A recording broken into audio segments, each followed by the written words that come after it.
Hello and welcome to Health Tech Builders.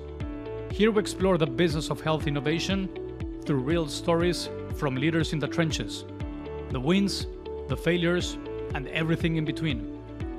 You will get insights and practical advice to help you build and lead in health tech. I am your host, Rodrigo Hute. Hi everyone, and welcome to the podcast. Today my guest is Jacob Peters. Jacob is the co-founder of Superpower, a growing consumer health tech platform focused on the prevention and longevity space. Superpower offers a comprehensive testing product, including over 100 biomarkers, and also provides an AI and clinical concierge for $199 per year. That's 199 per year to turn your results into a personalized plan around nutrition, sleep, hormones, etc., and many more things. Superpower, some people say actually that Superpower is building a consumer health super app. They operate in a massive market. We're talking about the health and wellness market, which is estimated to be around 7 trillion globally. If we break that down, if we only talk about the consumer health, prevention, wellness, and longevity space, which would include things like supplements, nutraceuticals, diagnostics, and so on, that market is estimated at $800 billion market, $800 billion, and growing at around 10% per year.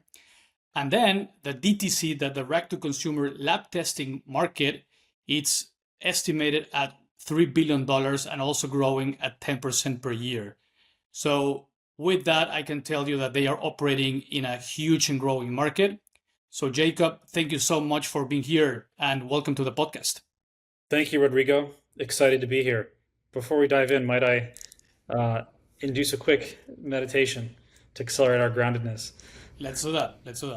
Cool. We'll close our eyes and breathe in twice quickly and deeply through the nose, and out for 8 slowly through the mouth.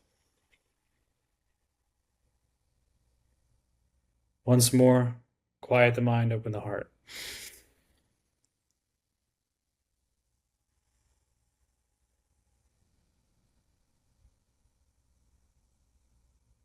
All right. Thank you. I'm ready. All in for meditation. All right. So let's get started. So for listeners new to Superpower, the company has been around for around 3 years. Superpower has raised $40 million and has some serious traction in the US. So first question to you, Jacob, what is Superpower? Who do you serve and what problems are you solving? So we started the company with a few core beliefs. Number one, in the next 5 years, and this was, I guess, about 2.5 years ago since we started the business, that every person is going to have an AI doctor in their pocket that becomes the first place they go to for all of their healthcare and wellness needs, and the first place they go to as an entry point into the broader healthcare system. And this is going to fundamentally disrupt the current primary care landscape and paradigm as it currently stands. And this is already sort of happening in a way. 15% of Google searches and ChatGPT queries are actually health and wellness related. So consumers have sort of implicitly already disintermediated the primary care physician as the first entry point into healthcare and are going straight to the algorithm. And in this world, what we're building at Superpower is the first ever health super app. And this initial entry point that we think will be something that a large majority of Americans one day will own. So would you say you're solving the primary access to healthcare, or would you say you are solving for understanding the biological molecular biomarkers? It's a broad space. So how would you define it for Superpower? You can't really decouple the two. So the way I think about it is if we take a step back and zoom out of the current multi-trillion-dollar healthcare space and wellness economy, which is probably larger if you stack the two together. I kind of view them as two intersecting spears and grafts in a sense. But the primary way in which people in the past interfaced with their health was through the primary care physician, which is meant to be the quarterback for your care. And there's been, I think, a lot of interesting changes in that paradigm, in that market over the last few decades. One is it's become highly centralized. So in the past, most physicians were independent. Now, physician groups are primarily like large private equity owned institutions. I think something like 50-60% of physicians are employed by large health systems. There's about 25, $10-20 billion revenue physical health systems in the US: Cedars-Sinai, UCLA, USC, NYU Langone, Hopkins, Mayo Clinic. The list goes on. And this is, I think, something that is going to get fundamentally disrupted. And the next big, I guess, like iteration of primary care won't actually look like primary care. It's not going to be taking the old primary care paradigm and putting it online, sort of like the first, I think, telehealth 1.0 companies did, like the One Medicals of the world. It's actually going to be fundamentally reinvented from the ground up and look a little bit more like a consumer empowerment platform. And that's one way to think about what we're doing with Superpowers. It's the first ever health super app, which I think is very different than a digital clinic or a digital version of primary care just reinvented. And the reason for this is that, I think doctors in a traditional paradigm, they would come and go. And in this new world, there's a possibility and an opportunity to create a tool and a platform that follows people across employers, health plans, geographies, life stages, and becomes the home base for all of your health data, as you alluded to. So Jacob, you envision, as you just described, a massive evolution or disruption, can be defined as that. What's the timeline for that? What's the timeline if you think that primary care, the way patients access care right now, what's the timeline for that? How much time do you think that's going to take? I think typically the way these things go is slowly, then all at once. And we've seen bite-sized pieces of primary care already be unbundled.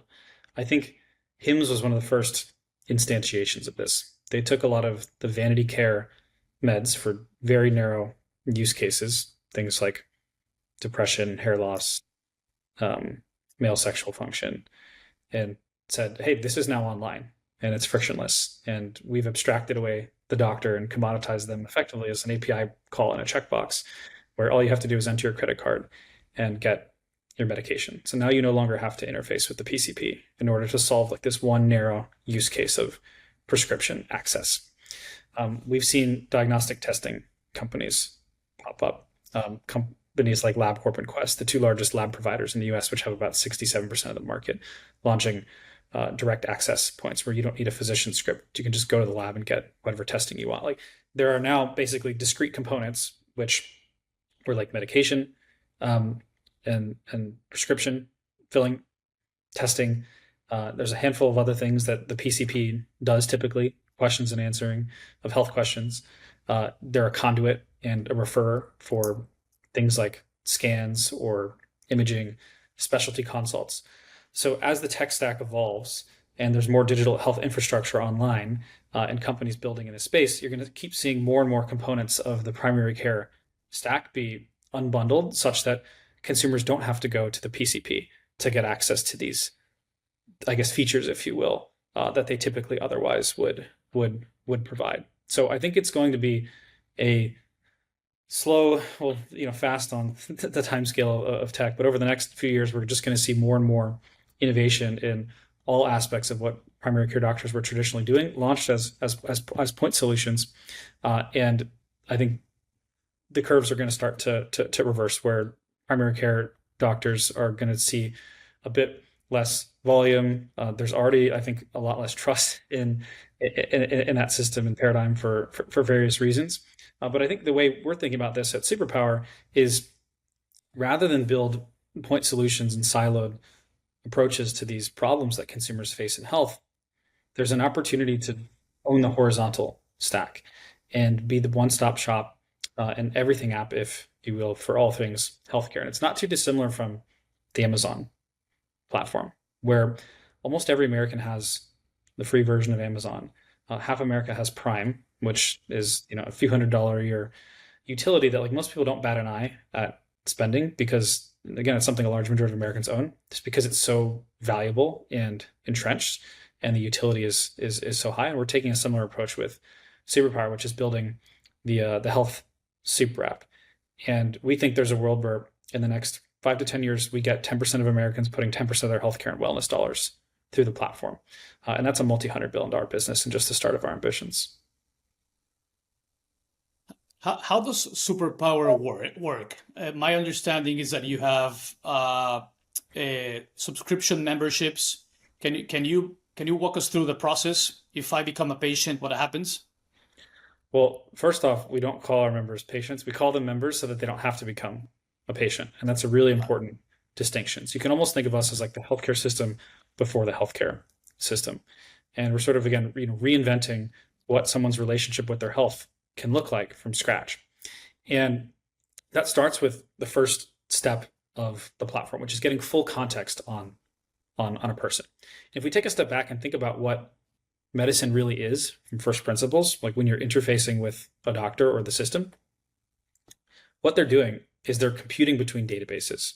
So database number one is an understanding of what they know about you, right? The data that they have in front of you, your patient presentation, triangulated against the data set of what they know about medicine, which is often what they glean from medical school protocols, care standards, computed against the third database, which is the data set of interventions and the possible universe of things that they can do, tools in their toolkit, if you will, to actually intervene given a presentation.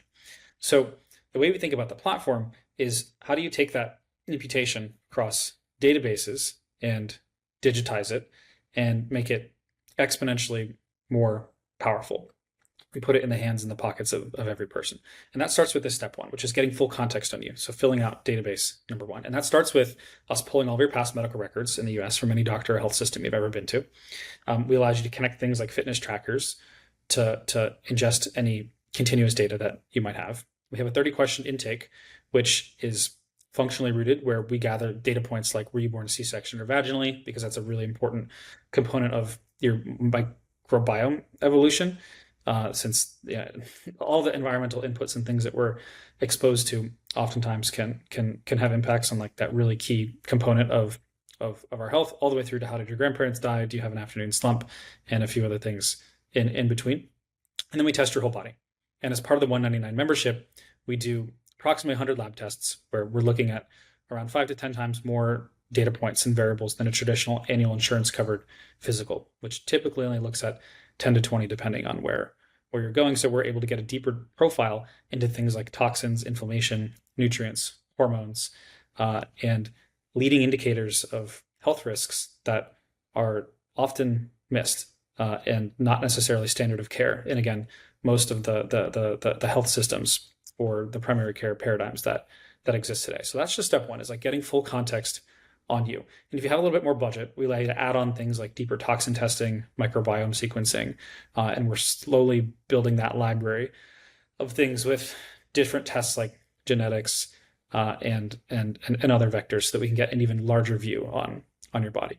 Second is we make sense of that data. So this is where database number two comes in. So we have a model, we call it our clinical model internally, where we're taking a handful of existing foundation models that exist today, plus a lot of other sources of medical literature and understanding of the body, and making sense of your data such that we can tell you what is going on as far as a summary goes and create an actual roadmap of your health. And we do this through a root cause analysis, where we try to understand and rank order, like, what are the top burning monitored issues that you should be careful of now and in the future? What are the most likely drivers of those issues, which we can impute by looking again across the database of everything that we know about you and triangulating that against what we know about medicine, and then make it really easy to intervene with lifestyle changes, a food plan, supplements, pharmaceutical interventions, if that's what you so choose. And then the third piece of the platform is the actionability layer. So we have this system of record that we build on you, We have the system of intelligence where we compute basically what's really happening and what's driving the current state of your health and how's your future health trajectory going to look and what can you do about it. And then the third step, which is a system of action. So how do we take all of that information and make it really easy to put it into practice? Because I think that is where health historically has been really, really hard. So the way we do that is you have a 24/7 AI plus human lightweight primary care team in your pocket that you can text. We proactively check in with you. We have a marketplace and an ecosystem of hundreds of the world's top compounded pharmaceuticals and supplements. We don't sell anything Superpower brand. It's all third party, tested, vetted, validated, and clinically researched with really high standards, such that we can curate the best of what's out there and deliver it to you at a cheaper price than you could otherwise get elsewhere. So our supplements, as an example, are significantly cheaper than Amazon, and we do this because we have great partnerships straight with the manufacturers. So the idea is Superpower, at least in its current form, is a health membership that we think is really useful to own, because you're basically getting the best of high-end concierge medicine in a really lightweight, accessible, low-cost form where you can get intelligence on your body, have a home base for your health for life, know exactly what's happening at least once a year in a really simple, synthesized way, and then be able to take really simple actions at a price that you know is better than anywhere else, and in a convenient system that is able to follow along, learn with you, keep you accountable, and just overall simplify the process of health, which can be overly complex most of the time. I want to go back to the first piece, database number one, which is everything that you guys do to learn about someone, and learning about you. And you mentioned that you start by pulling electronic medical records from other places, hospital systems. Is that possible? How easy is to get access to that data nowadays in the US? Yeah, so a number of years ago, there was a regulation change which introduced this concept of the health information exchange and the ability for consumers or patients to be able to request their medical records from the places that it is stored or processed through. So you can kind of think of it as like, an information sharing standard within the space. So we tap into some of those mechanisms through a handful of APIs, which allow us to effectively query on a patient's behalf or a member's behalf and grab as much of that information as possible. So it connects into like the Epics and the Cerners of the world, which are the biggest EHR or electronic health records systems in the US. It's not perfectly accurate or as comprehensive as the 100% view of the world, but by and large, for most people, we get a large portion of the records for at least dating back to the last decade, when things started to become more digitized versus filing cabinet systems. Like I remember going to the doctor. I just turned 30, but I remember going to the doctor when I was a kid, and there was just like walls and walls and walls of these like manila brown, yellow file folders with people's health. And I'm like, that stuff probably is still not digitized, just sitting on shelves in a basement somewhere. And I think that's a little bit harder to come by. And the second piece, you mentioned the labs, and in addition to the electronic records, you offer 100 plus biomarkers. And the question that I wanted to ask you is like, do you need that many? When I agree with you that the standard labs offers around 20 biomarkers. So I'm really curious about why 100 biomarkers. So it's less about the 100 and more about ensuring you have a comprehensive view of the key systems in the body.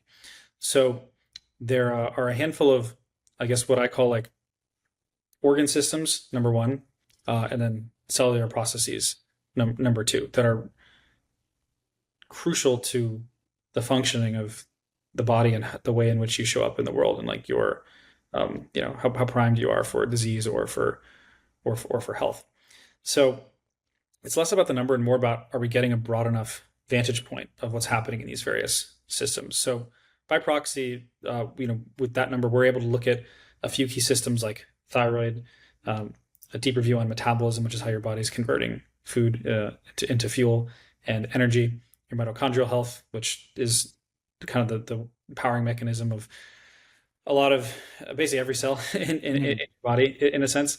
We can get a deeper view on things like methylation and detoxification, which are really crucial systems and oftentimes overlooked. So it's less about the number of biomarkers and more about like the breadth of coverage that you're able to see in the systems and cellular processes that like really drive our health. And I think this is the whole concept of functional medicine or data-driven medicine or holistic medicine or lifestyle medicine versus, I think the almost traditional primary care paradigm, which is it really just means you're looking at more data and you're looking across all of the systems versus just like a few key myopic siloed specialties or aspects of the body that are typically the way that specialty medicine works, where everything is sliced up into particular organs, but we want to kind of bring all that into one view. So instead of having to go to a hematologist and a cardiologist and an endocrinologist and a urologist, like we wanted in the respective tests that those types of specialists would order, if you wanted a holistic view, we can kind of just do all that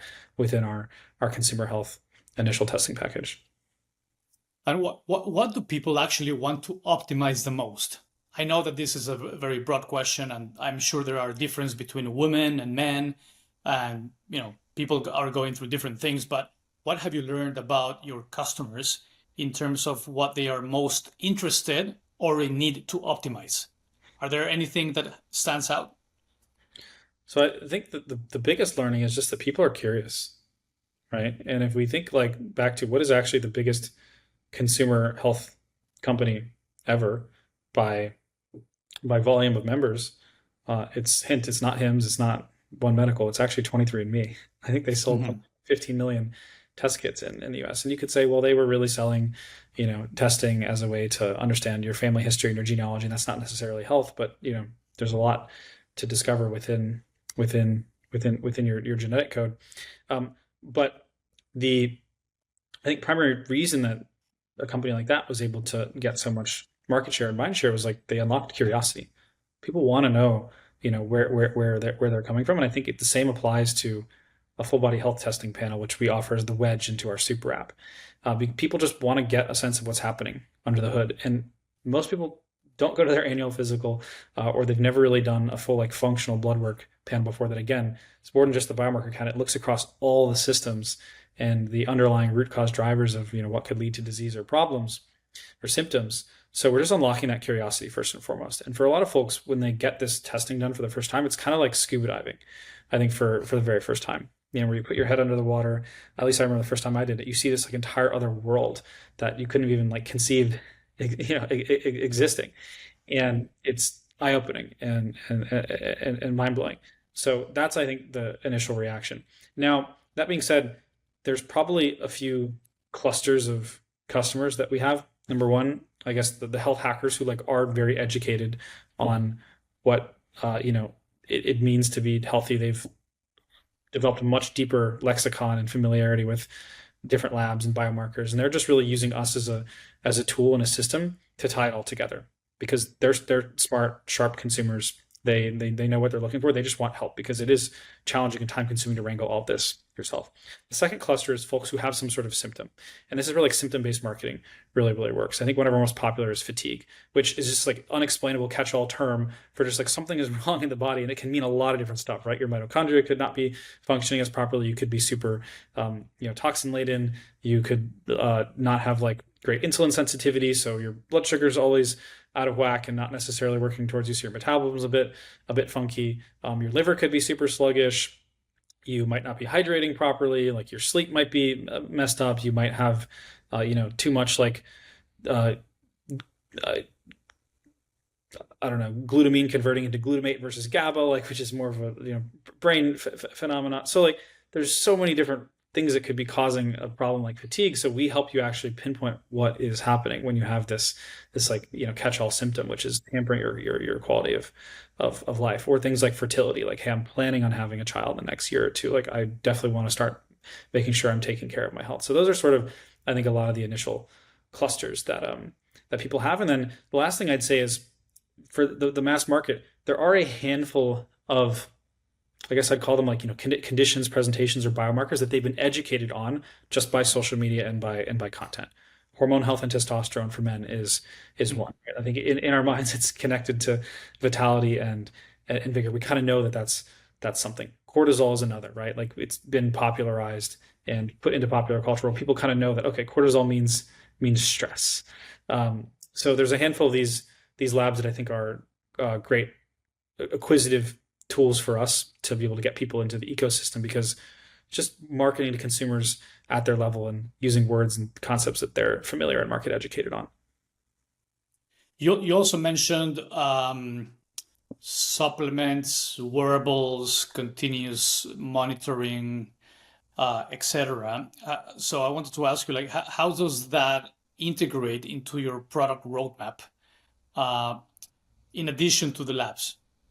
Is that something currently happening, or is that part of your future roadmap? Yeah, so today we kind of do it. We can pull in your wearable data, but we don't necessarily use it as intelligently as we want to yet. But very shortly that will change. So the thought exercise is, if you're not sleeping properly, or you have elevated ApoB, which is a really important atherosclerotic risk marker, and we see from your phone data that your step count is super low and you're barely getting outside, and that's been happening for the last 2 weeks, we'll send you a simple text or email reminder, or both, saying, hey, you should probably start getting out a bit more, or maybe you're not walking around with your phone and there's uncaptured data here, and that's okay too. But we just care about you, and we try to position ourselves as your lifelong health partner and build a lot of trust. And that's some of the ways in which we're going to be utilizing this type of data to drive a more longitudinal, proactive, and like we're here for you type of relationship with our members. Right. So let me now go to the second database, which you described as models. I imagine that those are the AI models powering the data processing and so on. So how could you explain a little bit more, elaborate about how AI and your clinical concierge guides patients and produces and processes all of that data? And in particular, like, how do you go about developing expertise across so many different areas of health? Yeah, so one of the key insights that started the company was this idea that there is the concept of a 10x doctor, or a physician that truly, just like there's the adage of a 10x engineer or a 10x talent, or the idea that, like, one truly prolific individual can do the work of 10 or 50, just because they are so high leverage and brilliant. There also, we found, exists this concept in medicine, where there are a handful of clinicians around the world who, because they have put in 10, 20, 30 years of knowledge accumulation outside of like the insurance reimbursed mainstream primary care medical paradigm that we talked about, they have been able to develop a systemic understanding of health that, again, looks at how all the organ systems and cellular processes are interconnected, and they've been able to build their intuition through thousands or tens of thousands of patient presentations and, I guess, science experiments, if you will, right, where they are kind of hacking them functionally with interventions that are outside of the traditional, I think, smaller database, which is really just matching patients to pharmacological interventions. But there's so many more things you could do, once you're sort of outside of that paradigm. So these 10x doctors are who we've modeled the clinical brain of the platform after. So this was an important part of the founding story. Was my co-founder Max and I both had deep, lingering health challenges that we couldn't get answers on in the existing system and paradigm. So both of us had sort of independently, he was in Australia, I was in America, we had come upon, by happenstance, one of these 10x doctors, and saw firsthand how black and white the difference is between someone who, I think, just has, number one, across those three data sets, much larger versions of them, right? They're collecting way more data on you. They have gone and studied way more about medicine beyond just the protocols that were given to them, and they understand the interconnectedness across all these different systems and cellular processes. And then they had also developed a much larger and wider intervention set across things that they could do. So they're really just mathematically looking at a much bigger design space, and they probably have, I think, the IQ and the willingness to be able to compute across that. So we both had independently discovered that these concierge clinicians exist. Now, the challenge is they're very expensive, and they can do that because they're scarce and they know that they're good. And people who have capital and are in the know oftentimes will pay to be a member of a lot of these clinics. So folks who are listening might already be familiar with this paradigm, like the concierge doctor, the longevity clinic. But even within that world, there's still I think wide distribution and spectrum. A lot of people label themselves as like a functional medicine doctor or a longevity clinician, but such a wide spectrum as far as like how frontier or effectively how large that mathematical space is that you're able to, bring to a patient. Like basically how big are your databases and how good is your ability to compute across them? That's how I'd like measure, the quality of a concierge longevity clinician across this spectrum. So we came upon this discovery, and I think, all big innovations and companies are oftentimes built on these types of discoveries. And then it's just all about scaling that insight to people who don't know how to get it yet. And that was really what birthed the company, is like, how do we take a 10x doctor and make it 10x more available, or in our case, a factor of 1,000x more available, so that every American can own this. So we have an advisory board of a handful of these physicians who we've worked with personally, we really trust, and they're sort of in the weeds with our engineering team and our protocol designers, such that we can imbue their learnings into the ways in which we are constructing our members' action plans, as we call them. And what we've built, interestingly enough, is what we think of as the first ever full closed feedback loop ecosystem in healthcare. So today it's like really challenging to understand the efficacy of clinical interventions and how that's actually affecting patient data. But because we have this full system of where we know what's happening in a person and have all of their data in one place, and we have the feedback loop of being able to see how that data updates in real time, as well as the ongoing chat interactions that members have with their concierge and the interventions that they're utilizing the platform, we can actually see how all of that either improves or changes health in today, a bit of a surface level way, but that's only getting better over time. And that allows us to effectively improve all model outputs as we get more data and patients into the ecosystem. So it's a classic play of, can you establish a data network effect by having more and more members within your system generating net new data that other places would have trouble generating because they don't have the first primary source data generation like we do from members taking actions. And then how do we use that to improve the system and learn? It's like Tesla self-driving cars having more miles on the road equals more improved self-driving experience. So it's a similar concept. Yeah, I think that ongoing feedback loop, it's a key differentiator for you. Super valuable, and I don't think many other companies are doing it like. And it's like why we're that. not just a testing company, right? I think the core belief is that we have to thread the needle all the way through. And I think if you're just a testing provider, you're actually, I think, a net danger in some ways to the patient, because you're creating more questions than answers and leaving it up to them to.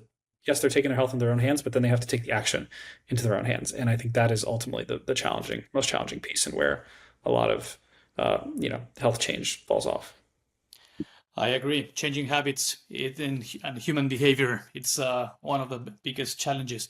But let me ask you one more question about the models, the AI models, before we move on. Superpower operates in the prevention space, so no FDA approvals are needed. You're not on that side of the spectrum. However, I want to ask you, like, how do you go about auditing model bias to ensure that your data, recommendations, analysis, and so on are well kept within the guardrails that you wanna operate in? Yep. And So there's a lot of strategies here. One is just using an ensemble of models. So many of the foundation models in AI labs, you're using similar data, but it's all a bit different as far as the universe of medical literature that they are learning from. So it's like having 4 different clinicians in a room who trained at 4 different med schools, where there might just be slightly different. It's the same underlying human body or truth that you're trying to get at, slightly different lenses by which they might be approaching problems from. So we have an ensemble of models which helps with this. And just like in a real, I think, clinical war room where you might have a complex patient presentation and a lot of different doctors on a whiteboard, all kind of giving their input on strategies and an idea of how they might tackle helping someone, we can do the same thing on the back end with a system of agents that which really today is not that complicated. It's just them asking questions of one another such that they can try to derive ground truth and double check one another. We also do have a system on the back end which allows us to have what's called human evals, where in AI, it's this concept of evaluating model outputs and using real humans to either understand whether something is useful or not quite as useful or inaccurate. And that allows us to get smarter over time. So there's a handful of ways in which we're able to create a system that we really, really stand by and believe in. And we're also a wellness technology platform. So there's no FDA approval. We're not technically diagnosing or prescribing. And if members do want to get something that's prescription related as an intervention, we on the back end route that to a human, where just like a HIMSS has sort of commoditized the human prescriber and turned that into an API call, we kind of do the same thing, where we don't necessarily have to have a real human that's very time expensive and I think operationally intensive to deliver care. We're really having the algorithm do the majority of the work, and the human is sort of checking the box and ensuring that there's no red flags. I want to spend a couple of minutes understanding the market and the market landscape, and we already touched on this briefly when we said that the direct-to-consumer lab testing market is growing. It's this sector. It's growing at around 10% CAGR, per year. But at the same time, it's growing, but it seems to be crowded. So I just wanted to, go back in time and think about the evolution of this market for a second and get your perspective. If we think about a timeline, you already mentioned this, some of the early entrants in this industry were companies like 23andMe. Then we had others like Everly Well or Everly Health today. Let's Get Checked, were some of the early players offering wellness panels, from fertility to hormones, STDs, food sensitivity tests, and so on. And then COVID hit and accelerated telehealth and at-home testing. Then we had other companies like Viome, focusing on the microbiome, epigenetics versus genetics. Then you had other players like Function Health offering comprehensive testing, other companies like LifeForce, and then you have other entrants. And you mentioned, I think we talked about Oura and Whoop integrating lab testing into their wearables. And you did mention that even some of the incumbents, the large incumbents like Quest and LabCorp, both have launched DTC, direct-to-consumer services. So that was a lot, but I just wanted to ask you, what's your opinion, or how would you go about describing or providing a simplified market map of the consumer testing and longevity space? And in particular, where do you think Superpower sits today in terms of positioning? Yeah, so interestingly enough, I think that consumer lab testing is still on its way to becoming a mega category. And I think consumers think about things in terms of categories. And to date, there hasn't really been a true mass market category for this, right? Like, we think about some of the biggest consumer categories today. It's like automobile, I gotta buy a car. It's streaming. Like, almost every American has, streaming accounts. Many have multiple. Music streaming is a thing. Credit cards. Like, there are these major categories that are like consumer utilities, which most people own and don't bat an eye about, purchasing or thinking about. I would still say, even though there was a lot of innovation in companies in the last decade that have popped up, it's still, I don't think, was quite yet a veritable consumer category. And now, with more and more people entering the space, I think it does have the potential to be as large and as ubiquitous as some of these other consumer utilities and functions that everyone has. So that is where I think things are going and how it's evolving. Now, the challenge with a lot of the players that you mentioned and some of the ones that are popping up is they're just testing companies. And I think the belief for us is that since we started the business from day zero, literally the day we branded and named the company, we called it Superpower for a reason, which I think has two meanings. One is it's our belief that health healthcare should be a tool that takes you from 1 to 10, not -1 to 0 or sick to not sick, which is kind of the current healthcare paradigm. It's this super physiological version of yourself, and your real superpower is when you're just vibrating and feeling your absolute best and living your longest. But 2 is this idea that we're the super app and the one-stop shop for all things health. And what that means is we're agnostic to the way in which people can join our ecosystem and the super app platform. And today, we're absolutely riding the wave of consumer diagnostic testing because it is becoming a mega category. And as more and more players start to educate, I think it unlocks the other 95% of the market that has never pulled out their credit card and bought a consumer health test before. I mean, even 23andMe, as we talked about, 15 million members, that's still such a tiny fraction of the 350 million Americans that are out there. So it's not a mega category yet, but it's on its way to becoming that. And as part of it, we're using health testing as a wedge to get people into our ecosystem. And it's really a great acquisitive wedge because people are curious. They want to know what's happening in their body. You can align your marketing of particular pain points and symptoms or biomarkers that they might be familiar with to your product. So that's, I think, my simplified 3,000-foot view on the consumer health testing space, its evolution. And I think from here, it is going to get more crowded as more advertising dollars flood the space. Consumers are going to start to pick their horse. But I think, again, in that world, what matters? It's brand and distribution. And again, why we've been so brand forward and investing very heavily. And I think this idea of being seen as a super app and a lifelong health partner versus being just a testing company you purchase once and maybe forget about it, like 23andMe, which obviously has no retention. What do you think drives growth in this category? You already talked a little bit about health awareness, like people trying to look under the hood and learning more about what's going on. Are there any other big drivers, such as convenience, technology, cost, whatever? What are the big drivers from your point of view? I think cost has been one of the biggest challenges up until this point, which is why we've been highly intentional about the price point we've gone to market with, which is one that's not too dissimilar from your Netflix subscription, your Amazon Prime membership, or your Spotify account, or your annual credit card fee. So we want to be something that is really easy to pull out our credit card and access, and that's why we landed on $199. So price has been probably the single largest driver for us as far as acquisition. I think the second is borrowing a page from consumer apps that have figured out how to create viral movements. And again, this was so core to the ethos of the company from day zero, which is naming the business Superpower.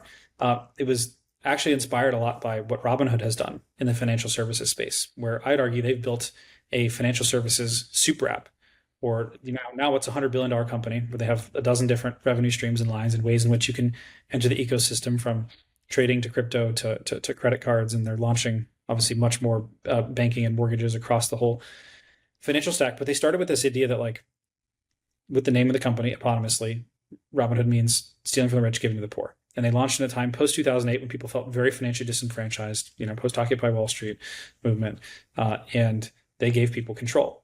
And they built this movement, and people were screenshotting their Robinhood portfolios and posting it on Reddit, and the company was blazing lime green, as far as the color scheme went, and they just did all of these things which made it a bit of a cultural firestorm. And we've been running a very similar playbook with the name eponymously created, and the branding. We're bright orange, which is very, I think, antithetical to a bit of the more neutral or stodgy or clinical feeling color paradigms of branding in healthcare to date. And we went out with a message that healthcare is broken and we're on a mission to fix it. And I think people really, really have resonated with that. In our launch week, we got 4 million hits on the website, pretty much organically, which was a really great signal for us that we're onto something here with this movement we're trying to establish and rally consumers around. So I think the biggest lever ultimately in the end, though, beyond the brand foundation that you build and the price accessibility, is the product. And I've oscillated throughout, I think, my entrepreneurial journey along this spectrum of what's more important, product or distribution. And I think, part of my answer is now actually it's neither. It's team, and because the team is ultimately what really enables you to build a best-in-class go-to-market org and a best-in-class product. But where I've come to is that they're product and distribution can be deeply reflexive with one another. So it's almost a false debate. And in the limit, though, the best product and a certain way a product is tooled enables you to unlock certain distribution channels, and the best product ultimately wins, and it allows you to just keep inflecting TAM and launching more and more applications and features and ways to drive ARPU, retention, LTV expansion. So for us, I think the winning product in the end is going to be product, or the winning company is going to be the best product. And that's why I think we've been so obsessive about sourcing a high quality San Francisco based product design and engineering native skill set across everyone we brought onto the team and around the table, because we want to build the best consumer experience and the best consumer health company that's ever existed. Jacob, let me double click on the cost driver. And you mentioned now a couple of times that pricing has been deliberate for you by charging $199 and make it accessible. But I wanted to ask, how's that possible? It seems like a perfect combo. It feels like a perfect product at a great price. When you look at other companies, the price ranges from what you guys offer at around $200 per year, all the way up to $1,000 or more. You have companies like Function offering $500 per year, LifeForce also around $400. Everlywell, they offer just one kit for $200, $300, Viome, $400, and so on. So how is that possible from a business perspective? So the way we think about it is the frame we started the business with, which is that Superpower is your lifelong health partner. It's your health super app. It's meant to be the place that you can go to for all of your healthcare and wellness needs as a starting point, because we know the most about you. We have eventually the broadest set of interventions, and it's all going to be perfectly recommended to you based on what we know about you, and done as conveniently as possible, because we've vertically integrated, or at least designed the best consumer experience around pieces that we don't own and don't vertically integrate with as far as healthcare interventions. So by that token, we're thinking really long-term about the relationship that we're building with the consumer and all the various things that we can put in front of sort of this navigator into the ecosystem of health. So really the core bet of the business is we're building a lifelong LTV product, which enables us to do things, in a little bit of a different economic model than, a company that doesn't necessarily have, I think, an ambition to be horizontal across such a large swath of the healthcare stack and all the things that someone might need throughout a year, throughout a lifetime for their health. You mentioned this also earlier when we were talking about physicians and the medical establishment. What's the role of a physician in D2C labs, prevention, longevity space? Do you think, are you guys experiencing pushback from the medical community? Are they claiming that this industry, it's over testing and over doing stuff for consumers? Do you see them as allies? Do you see them as collaborators? What's the role of the physician in your world? It's nuanced. So, I think anytime there's a new technological paradigm, you have the old guard that, through a whole host of, I think incentives or like basic human drivers like fear. It's easy to decry, innovation and pinpoint problems or, things like over testing as you alluded to. So I wouldn't say there's a uniform perception across the entire medical community, though by and large, we seek to be highly collaborative. And again, that's core to this idea of becoming your lifelong health partner and the first place that people go to for all of their health. So we want to refer to the existing healthcare system and rails where it makes sense, when it's something outside of the scope of like what we can do within this consumer health empowerment tool that we've created. And I think the best companies that are entering new markets, they don't necessarily rebuild the entire stack from scratch, but they find ways to be, I think, deeply embedded with the existing rails, and especially in highly regulated spaces. We saw this in cryptocurrency with Coinbase as an example. I think they've had like a very different experience and path and journey relative to like a Binance, for example, which tried to build outside of the mainstream US financial regulatory framework. And Coinbase has been, I think, very intentional about creating rails to existing finance like KYC, and you can integrate your US bank account, and it's very complementary to, I think, the existing financial stack, even though it is a new innovation and something outside of it. And I think we're kind of thinking very similarly strategically, which is how do we integrate nicely with the existing paradigm. Now, the one place where that becomes challenging is in our brand and marketing, which again, we're trying to create this movement and this mission of people taking control of their health. And I think inherent to that is a bit of the pinpointing and naming of the problems in healthcare. So while we say healthcare is broken, we're not antagonistically trying to point out particular stakeholders or saying it's one person to blame. We're more, I think, trying to pinpoint this invisible web of broken incentives that people can't necessarily see, but is just a result of no one particular actor, but a whole host of things that are going wrong. So I think we have to be a bit careful in the way in which we're building our brand and movement, as to, I think, maintain the collaborativeness with the existing medical paradigm. You've mentioned some of the things that drive success in this category, the health and wellness category, and you talked about a strong brand, a great product, distribution, so on. What would you say is the hardest for rivals and other companies to copy? If you were to optimize for something, is it scientific evidence, running trials or something to show that your program, holistic program, delivers better health outcomes, or is it brand? How do you think about the different strategic levers that you can potentially pull to build a sustainable moat over time? Yeah, there's a lot of degrees of freedom here and things we've thought about, all things you mentioned, plus hundreds of others, frankly.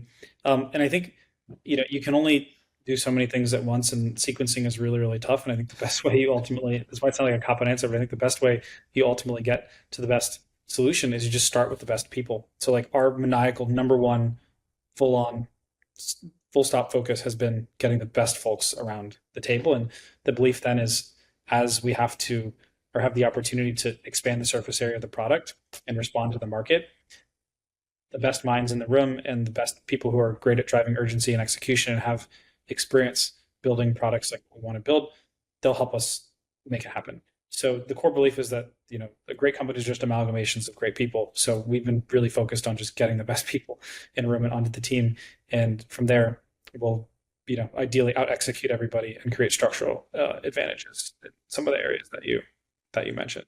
Now, that being said, I do think if we zoom out, we're in a bit of like a land grab moment where if it really is a sticky, lifelong LTV category where once someone joins one of these health empowerment tools and platforms and has a place that they view in their mind as being the home base for their data, and the first place they go to when they have a question, and the first place they go to when they ultimately want to make a purchasing decision in health, like that's obviously creating a opportunity for like a first mover advantage to really have a long-term and enduring ability to compete, because the category might just be that sticky, right?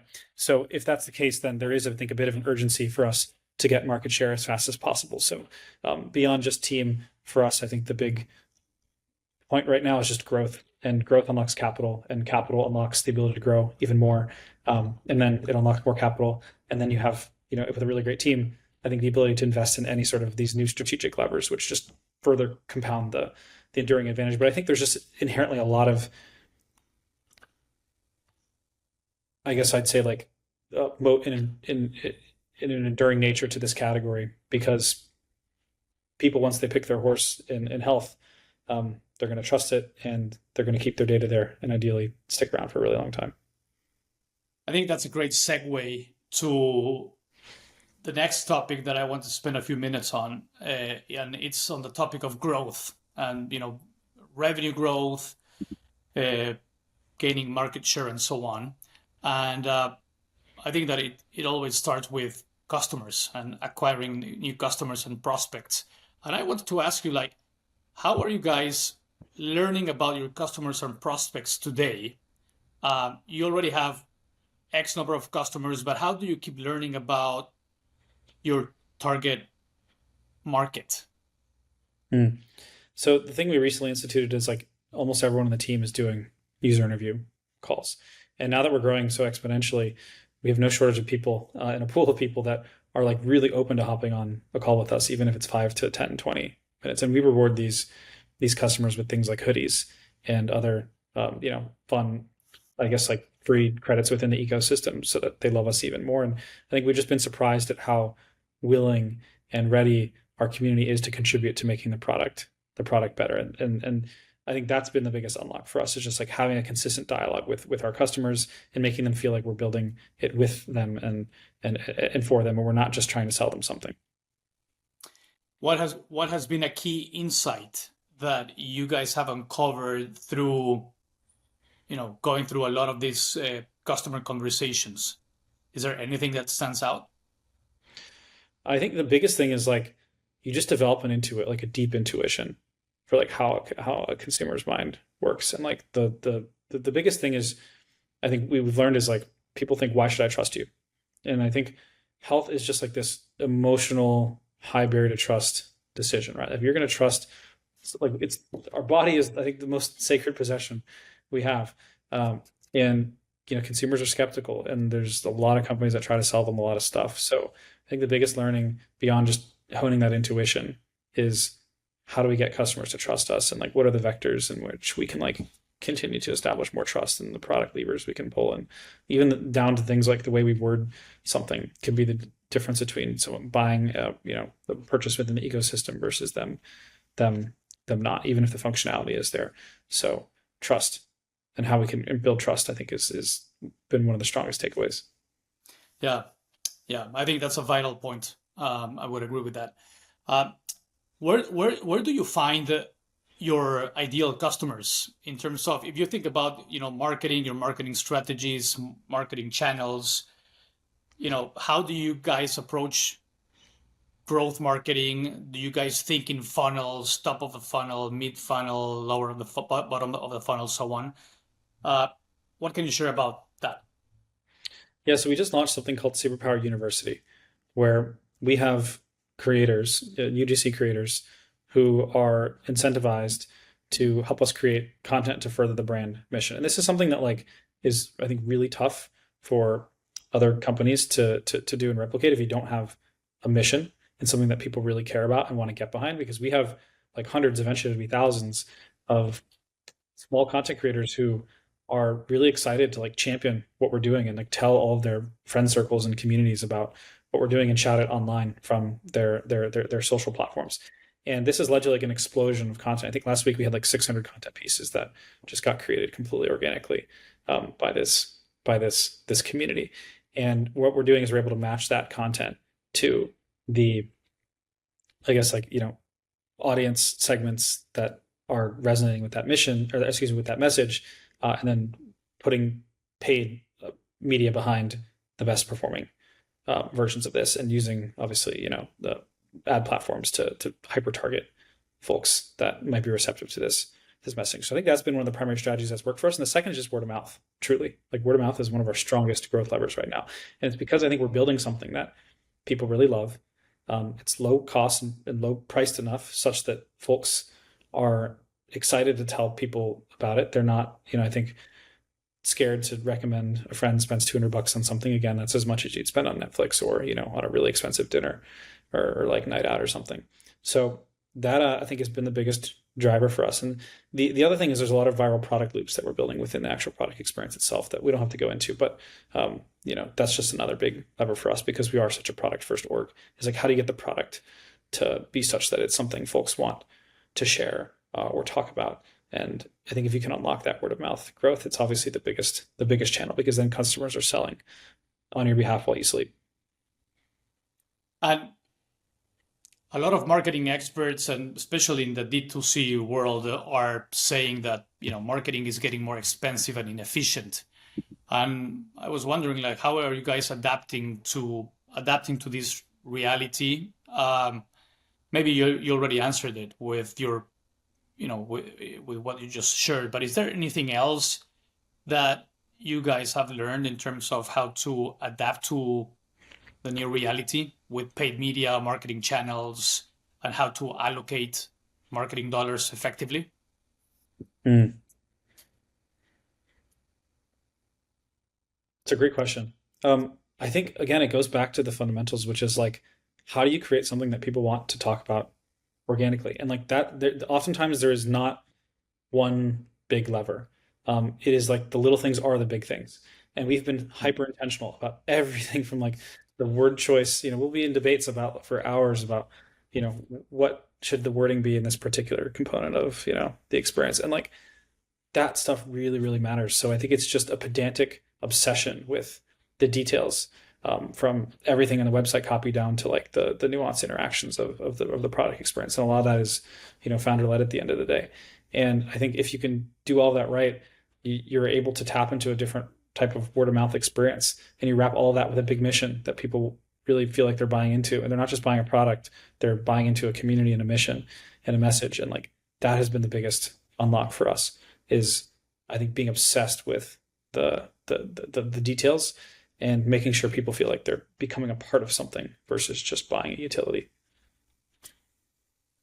I have two final questions before we go, Jacob. And obviously, I had to ask a couple of questions around AI. and and the first one is like, how are you adapting, or how are you influencing your acquisition efforts by leveraging AI, LLMs, and other tools to help your team to be more effective in marketing and growth?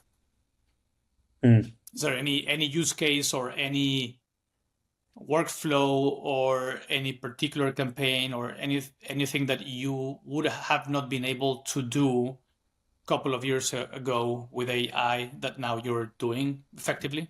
Yeah, I think one of the biggest areas we're building out is our creative production function, right? So one way we think about what we're building is, we're not just building a company and a great product as much as we're trying to build a media business in order to educate the market on our mission and amplify what's working. So in the past, for like a video shoot or photo shoot as an example, you might spend 30, 40, 50K to go out and source, hire talent, set up a physical videography shoot. We've actually done a few of these, right, where we didn't use AI, and it's really expensive, it's time intensive, and you only get one shot at producing great content or stills or videos. So we've been, I think, starting to replace a lot of this with experiments in AI. So I think creative production for us is a big place where we're using AI across the design and brand and asset creation stack. And I think that's only going to exponentially grow for more companies. I think the old playbook was get a lot of IP and assets that you generate yourself, and that can cost hundreds of thousands of dollars or millions. And I think the new playbook is be really selective about when you need to mobilize in-person resources and use different AI tools and asset production generation platforms to replace this and make the feedback loop much shorter. And how are you using AI today, personally and professionally? Like you, Jacob, what are the tools or use cases that perhaps is transforming the way you live and work? Yeah, so I'm pretty diligent about tracking things in my life, as you can probably imagine. One of the things that I often keep an eye on is my screen time and app usage on my mobile phone. And like, so I think it was last year when my co-founder said, Jacob, you're sort of like a cell phone CEO. You just walk around and are on your phone all the time, but it's because that's just, I think where I like to work best in a lot of ways. And I've noticed that my ChatGPT usage relative to all their apps has just like skyrocketed. So I spend exponentially more time on ChatGPT than I used to, and I've gotten really, really, I think, nuanced about the way in which I prompt. So I think have figured out how to chain different prompts together such that I can get like a much higher fidelity output, and I've sort of learned almost like intuitively what type of context does a AI model need in order to give you a great output for whatever you're trying to solve. And I also use liberally the projects. Or I've I think started to use more of the within ChatGPT, where you can basically give a data dump of certain type of context and ask nuanced questions about it. It's like I have one as an example, which is like Founder Coach, where I have given it a lot of context on like nuanced interpersonal relationships with folks on my team, and it's able to like really, I think, build the knowledge of how to best interact with certain people. Or I have another one for my health as an example. And yeah, I think that just realizing that there are like deeper ways to master prompt engineering for yourself and make use of projects has been exponential for me. And I think final insight on usage of ChatGPT is I often will still meet with human experts and mentors. So I have right now like a standing weekly call with a concierge doctor where we're making hacks on my personal health, which is actually a really big input to productivity, because I think that your mitochondrial capacity is directly related to your ability to do deep work or show up a little more high consciousness or emotionally calibrated in certain high pressure intense moments, or show up with more cognitive acuity in certain moments. So I have a standing call with my concierge doctor. I have a standing call with an executive coach. Another I've been doing some inner work with on the kind of interpersonal relationship side of things. And what I will do is I will, before those sessions, spend a lot of time with talking to ChatGPT, and then I'll bring those outputs to the sessions, and I'll record the transcripts, and then we'll actually go through a lot of the outputs, and they'll help almost like annotate and add extra context to those outputs that the model wouldn't necessarily have, because it just doesn't have the pattern recognition of 10, 20, 30 years of expertise that a human has built up. So I find like the interplay between human experts and AI expertise, which is obviously the collective body of just all human knowledge on the internet, to be really powerful as far as augmenting my own understanding of these different domains in which I'm trying to self-improve and to show up better for the business. I love that. That's a fantastic way to use ChatGPT. I actually have a similar project like your CEO coach or something. I call it leadership coach, but I kind of use it for similar things. So that's awesome. All right, Jacob. Before we go, I just want to say that I am all in on prevention and proactive behavior. I believe that prevention is the best medicine out there. So I wish you and Superpower all the best. I think that you guys are building something very, very exciting. And yeah, thank you for being here. Thank you for sharing your experience, sharing your knowledge with everybody else here. Thank you for the time. And thanks to everybody who is watching or listening. Until the next time. Thank you, Jacob. Thanks, Jacob. Bye. Bye-bye.